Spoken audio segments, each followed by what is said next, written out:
असं नवं आकलन जे की आमच्या आकलनाच्या पलीकडचं आहे, कारण बाबासाहेब समजण्यासाठी खूप सारे कष्ट घ्यावे लागतात. पण आमच्या भाषेमध्ये आम्हाला बाबासाहेब आणि बाबासाहेबांनी सांगितलेली राजकारणाची, समाजकारणाची, इथल्या सांस्कृतिक, शैक्षणिक, आर्थिक, सामाजिक हे असलेले जे वेगवेगळे पैलू आहेत त्या पैलूंच्या आकलनाची अतिशय सहज, सोपी आणि कृतिशील भूमिका ज्या आपल्या बोलण्यातून, आपल्या व्यवहारातून, आपल्या म्हणण्यातून सातत्याने मांडत असतात, असे आपण सर्वांचं श्रद्धेस्थान मी आदरणीय बाळासाहेब आंबेडकर यांना विनंती करते की त्यांनी आम्हा सर्वांना मार्गदर्शन करावे.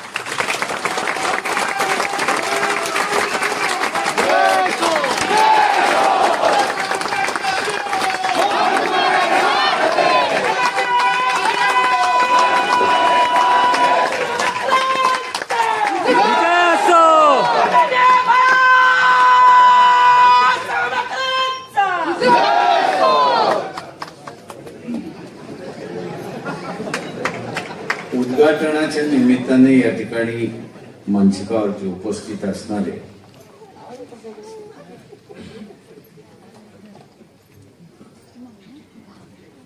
नीरजजी ग्याल, या ठिकाणी राजीव खांडेकर, कपिल पाटील, प्राध्यापक दिलीप मंडलजी, त्याच्याच बरोबर या ठिकाणी बाजूलाच बसले राजरत्नजी, रेखाताई ठाकूर, आनंद भीमराव,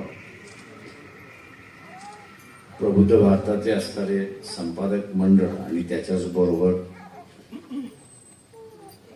अत्यंत याच्यामध्ये काम केलेले असणारे जयदेवजी डोळे, उपस्थित मित्र,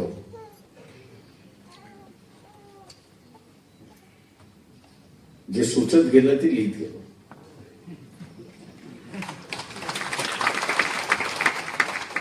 मी नेहमी म्हणत असतो की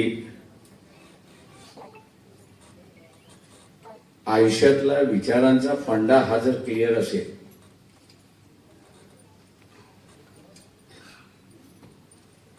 तर मग कुठलाही प्रश्न समजून घ्यायला आणि त्याच्याच बरोबर त्याची सोडवणूक करायला याला वेळ लागत नाही. मी हिंदी मराठी दोन्हीही वापर करेन, कारण का दिलीपजी आणि त्याच्याच बरोबर असतात निरंजन यांना सर मराठी कठीण जाईल असं मला वाटतंय.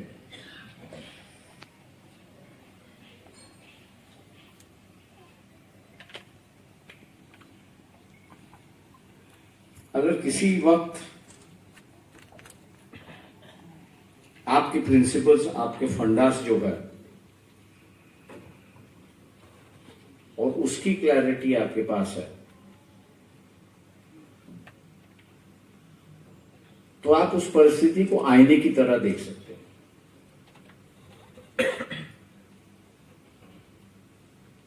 और आईने में जब कुछ दिखाई देता है तो शायद मेरे ख्याल से उसमें जो गलतियां वो भी दिखाई देती है, जो सच्चाई है वो भी दिखाई देती है, जो बदलाव करना है वो भी दिखाई देता है, कुछ वैसे रखना वो भी आपको दिखाई देता है.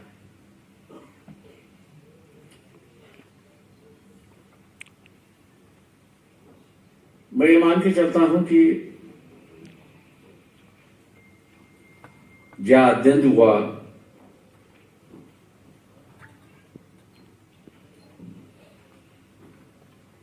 मां इस बात की एक जरूरत थी कि हम लोग अपनी लाइफ की प्रिंसिपल जो है वो तय कर लें, जो बुनियादी है वो हम लोग उसको तय कर लें.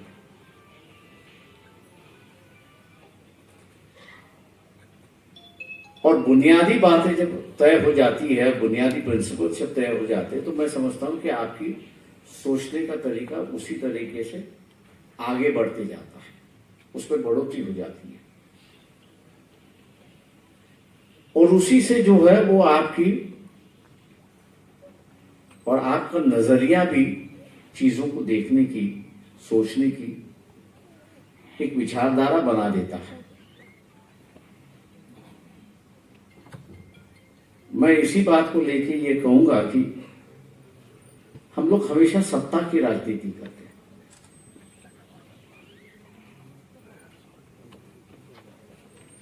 लेकिन मैं ये मान के चलता हूं कि सत्ता ये बात की बात है, समाज के अंदर बदलाव आया है तो समाज के अंदर बदलाव जो है वो राजनीति में आईने की तरह दिखाई देता है। राजनीति एक आईना है, लेकिन जब तक समाज के अंदर बदलाव नहीं है तब तक आईने में कोई शक्ल दिखाई नहीं देगी। शक्ल बनानी होती है, और जब तक शक्ल नहीं बनती तब तक मेरे ख्याल से कुछ दिखाई नहीं देता।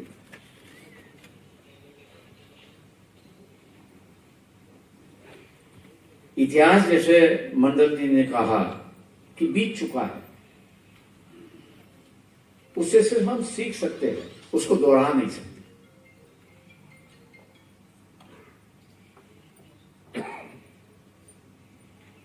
अगर दोहराने की बात कही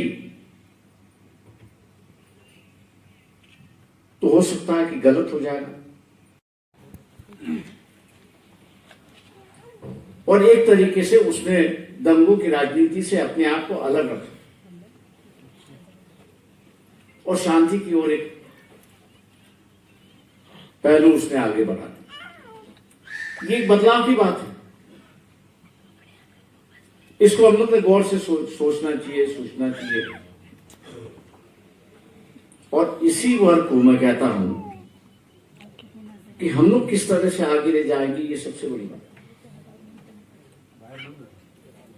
ऑल्टरनेटिव क्या है? थियोलॉजिकल ऑल्टरनेटिव क्या है? सोशल क्या है? इकोनॉमिकल क्या है? हम लोग बाबा साहब की बात जरूर करते हैं। मैं 90 का किस्सा बताऊं, प्राइवेटाइजेशन की बात, तो लोगों ने हमसे कहा कि नहीं ये आरक्षण पर असर होगा। तो मैंने कहा असर वैसे भी होना है, और मैंने उनसे पूछा आप क्या चाहते हो? बोले आरक्षण रहना चाहिए। तो मैंने कहा आरक्षण रहना चाहिए, तो मैंने कहा आप इकोनॉमिक्स के विद्यार्थी हो? बोले नहीं। फिर मैंने कहा आपका देखने का जो आईना है ये बहुत छोटा है। वी और मी, जिसको कपिल ने अच्छी तरह से आप लोगों को बताया, मैंने आप मी किस बात कर रहे हो? अगर मैंने कहा आपको आरक्षण रोकना है, बचाना है, तो आपको वी की बात कर दी। और वी की बात करने वक्त मैंने कहा आपके पास एक अच्छा बड़ा मौका मिला था, चंद्रशेखर जी प्राइम मिनिस्टर थे उस वक्त, एक्सटर्नल बैलेंस ऑफ पेमेंट पे हम लोग डिफॉल्ट कर चुके थे।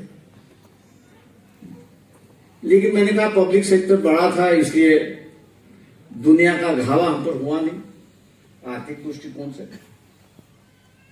इकोनॉमी तुम्हारी स्ट्रांग है, और स्ट्रांग क्यों है उसकी वजह यह है कि आज सरकार के पास प्राइवेट सेक्टर्स के 10 गुना बड़ा पब्लिक सेक्टर है।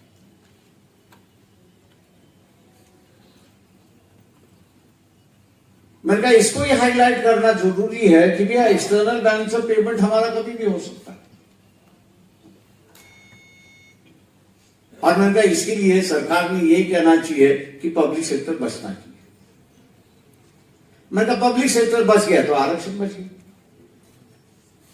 आप आरक्षण बचाओ तो इस मांग को लेने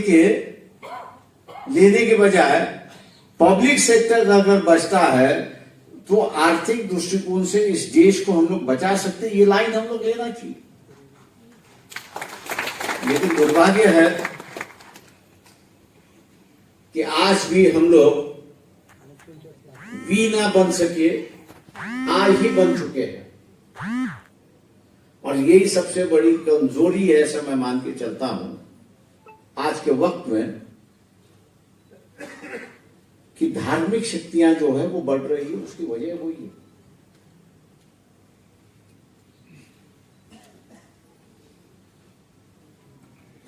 हम लोग सामूहिक तौर से विचार नहीं कर रहे हैं।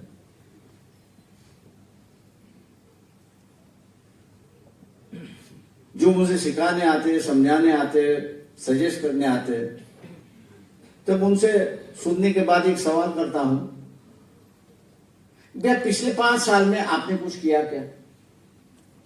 बोले नहीं सर मैंने कुछ नहीं किया। तो मैंने कहा कैसे नहीं किया, आपने तो बहुत कुछ किया। तो बोले हमने क्या किया? मैंने कहा आपने अपने बाल बच्चों को, बीवी को अच्छे तरीके से देखा है। हाँ बोले ये तो किया है, लेकिन मैंने कहा उसके बाहर आपने क्या किया? बोले कुछ भी नहीं। तो इसका मतलब ये हुआ कि आप सिर्फ अपनी निजी जिंदगी बिता रहे हो, सामूहिक जिंदगी जो है, सोशल जिंदगी जो है, उस सोशल जिंदगी को आपने निग्लेक्ट किया हुआ है। वो जब तक आपकी जरूरतें पूरी कर सकती है उसको निग्लेक्ट किया है, और इसलिए आप जो है वो आपको असुरक्षित महसूस करते हैं। हम लोग जब तक ये वी की जिंदगी के लेकर आगे नहीं बढ़ते,